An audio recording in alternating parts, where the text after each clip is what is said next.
ہمارے ہاں دو چیزیں بڑی عجیب و غریب پائی جاتی ہیں۔ طالب علم دین اپنے علم پر تکبر شروع کر دیتا ہے، بعض اوقات اساتذہ پر بھی چڑھائی شروع کر دیتا ہے۔ دوسری چیز یہ ہے کہ استاد سے سیکھوں گا، استاد سے پوچھوں گا، اچھا یہ استاد میں بھی یہ ہوتا ہے کہ میں فلاں استاد سے پڑھوں گا، ٹیوشن پڑھنی کسی استاد سے پڑھنی، فلاں کسی بڑے استاد سے ٹیوشن پڑھنی، میں نے علم حاصل کرنا ہے تو فلاں کسی بڑے استاد سے کرنا ہے۔ ہمارے ہاں کلاسز کے اندر یہ ہوتا ہے کہ ہمیں فلاں استاد پڑھائے گا تو ہم پڑھیں گے، بعض کے گریڈ نیچے ہوتے ہیں تو ان سے ہم نہیں پڑھتے جی، بہت زیادہ مشہور ہوں تو ان سے پڑھیں گے، فلاں مفتی صاحب کے پاس جا کے پڑھیں گے، فلاں علامہ صاحب کے پاس پڑھیں گے۔ مثلا ہمارا ایک گروپ ہے جامعہ مدینہ العلم کا، تو اس گروپ کے اندر بعض پڑھنے والے ہی آگے پڑھا بھی رہے ہیں، وہ خود ہی سمجھا رہے ہیں، خود ہی ٹیسٹ لے رہے ہیں، جو ہمارا کلاس فیلو ہے وہی ہمیں پڑھا رہا ہے، ہم اس سے کیوں پڑھیں بھائی؟ حالانکہ اس کو اللہ تعالیٰ نے عزت دی ہوتی ہے اور اس کو انفارمیشن زیادہ ہوتی ہے، لیکن وہ کہتا ہے نہیں ہم نے نہیں پڑھنا۔ تو اگرچہ یہ دو الگ الگ چیزیں تھیں، مگر میں احیاء العلوم پڑھ رہا تھا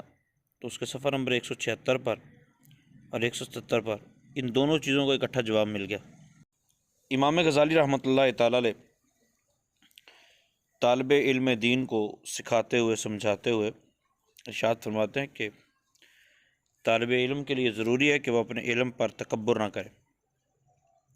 استاد پر حکم نہ چلائے، بلکہ اپنے تمام معاملات کی لگام مکمل طور پر استاذ کے ہاتھ میں دے دے، اس کی نصیحت کو ایسے قبول کرے جیسے جاہل بیمار شفیق و ماہر طبیب کی نصیحت کو مانتا ہے۔ اسے چاہیے کہ اپنے استاد سے عاجزی و انکساری کے ساتھ پیش آئے اور اس کی خدمت کر کے ثواب و فضیلت کا طالب ہو۔ حضرت سیدنا امام شعبی رحمۃ اللہ تعالی علیہ بیان کرتے ہیں کہ ایک مرتبہ سیدنا زید بن ثابت رضی اللہ تعالی عنہ ایک شخص کی نماز جنازہ سے فارغ ہوئے، ان کا خچر لایا گیا تاکہ وہ اس پر سوار ہو جائیں۔ اتنے میں حضرت سیدنا عبداللہ ابن عباس رضی اللہ تعالیٰ عنہ تشریف لائے اور خچر کی رکاب تھام لی۔ حضرت سیدنا زید بن ثابت رضی اللہ تعالیٰ عنہ نے کہا، اے نبی پاک صلی اللہ علیہ وسلم کے چچا زاد بھائی، آپ زحمت نہ فرمائیے۔ حضرت سیدنا عبداللہ ابن عباس رضی اللہ تعالیٰ عنہ نے فرمایا، ہمیں علماء و اکابرین کے ساتھ ایسا ہی کرنے کا حکم دیا گیا ہے۔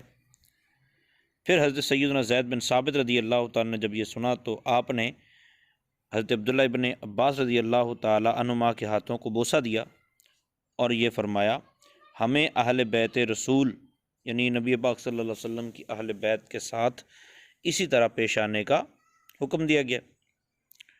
اور نبی پاک صلی اللہ علیہ وسلم کا ایک ارشاد گرامی امام غزالی رحمۃ اللہ تعالیٰ نے لکھا، خوشامد مسلمان کی صفات میں سے نہیں ہے مگر طلب علم، یعنی علم دین آپ جس سے حاصل کر رہے ہیں اس کی عزت، اس کے وقار کا خیال رکھنا، اس کی تعریف کرنا، یہ بالکل جائز اور درست ہے۔ طالب علم کو استاذ کے سامنے تکبر نہیں کرنا چاہیے، اور یہ بھی تکبر ہے کہ مشہور و معروف علماء کے علاوہ کسی اور سے علم حاصل کرنے کو ناپسند کرے۔ آپ فرماتے ہیں یہ تو عین حماقت ہے، کیونکہ علم نجات اور سعادت کا ذریعہ ہے، اور جو شخص چیر پھاڑ دینے والے درندے سے بھاگنا چاہتا ہے تو وہ اس میں فرق نہیں کرے گا کہ بھاگنے کی راہ کوئی مشہور شخص بتائے یا گمنام شخص بتا دے، بھائی کوئی عام بتائے، آپ کا ساتھی بتا دے، آپ کا استاد بتا دے، آپ کا والد بتا دے، آپ کا چچا بتا دے، آپ کا رشتہ دار بتا دے، جو بھی بتائے، آپ نے یہ نہیں دیکھنا کہ مجھے کون بتا رہا ہے، یار یہ گمنام آدمی ہے، ٹھیک ہے تو میں اس کی بات نہیں مانتا۔ نہ، درندے سے بھاگنے والے کو بس ایک مرتبہ راہ بتانے والا چاہیے، اس نے راہ بتائی، اب جو بھی ہے بندہ تو وہ بھاگ کھڑا ہو۔ امام غزالی رحمۃ اللہ تعالیٰ فرماتے ہیں، اللہ تعالیٰ سے بے خبر لوگوں کے لیے آگ کی درندگی کا نقصان تمام درندوں کے نقصان سے زیادہ ہے۔ تو میرے پیارے، پھر جس طرح درندے سے بھاگنے والا یہ فرق نہیں کرتا کہ مجھے راہ کون بتا رہا ہے، اسی طرح اللہ تعالیٰ کی یاد سے غفلت، اللہ تعالیٰ کی معرفت سے بے خبری، یہ بہت بڑی درندگی ہے۔ تو اس سے بچانے کے لیے آپ کو کوئی بھی بتائے، وہ آپ کا کلاس فیلو ہو، وہ کوئی چھوٹا استاذ ہو، وہ کوئی بڑا استاذ ہو، وہ کوئی مشہور ہستی ہو، وہ کوئی غیر معروف ہستی ہو، جہاں سے بھی ہو آپ کو علم حاصل کر لینا چاہیے۔ امام غزالی رحمۃ اللہ تعالیٰ نے فرمایا حکمت مومن کی گمشدہ چیز ہے، جہاں پائے غنیمت جانے۔ مطلب یہ نہیں ہے کہ مجھے کوئی اہم ترین آدمی میری گمی ہوئی چیز لا کے واپس دے دے، موٹر سائیکل گم گئی ہے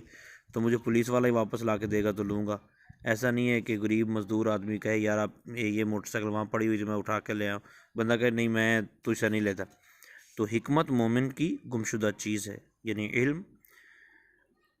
دانائی، یہ مومن کی گمشدہ چیز ہوتی ہے، جہاں مل جائے وہ لے لو۔ اچھا، لیکن اس میں ایک بات یہ ذہن میں رکھیں، یہ مطلب نہیں ہے کہ آپ بد مذہب کے پاس بھی جا کے بیٹھتے رہیں، کیونکہ بد مذہب کی صحبت جو ہے وہ ایمان کے لیے زہر قاتل ہے، اللہ تعالیٰ محفوظ فرمائے۔ امام غزالی رحمۃ اللہ تعالیٰ علیہ ارشاد فرماتے ہیں کہ علم کو متکبر شخص سے عداوت ہوتی ہے، علم کو متکبر شخص سے عداوت ہوتی ہے، جیسے سیلاب کو بلند جگہ سے عداوت ہوتی ہے۔ شاگرد کو استاذ کے سامنے نرم زمین کی طرح ہونا چاہیے، جو موسلا دھار بارش کو جذب کر کے اسے مکمل طور پر قبول کر لیتی۔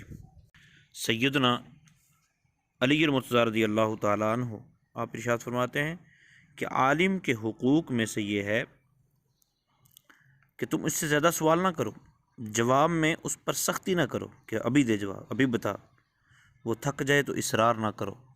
جب اٹھنے لگے تو اس کے کپڑے نہ پکڑو، اس کے بھید نہ کھولو، اس کے سامنے کسی کی غیبت نہ کرو، اس کے عیب نہ ڈھونڈو، اور اگر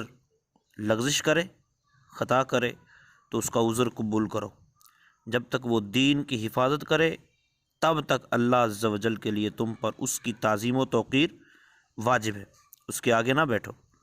اور جب اسے کوئی حاجت ہو تو سب سے پہلے اس کی خدمت کرو۔ اللہ تعالیٰ اساتذہ کا ادب و احترام کرنے کی توفیق عطا فرمائے،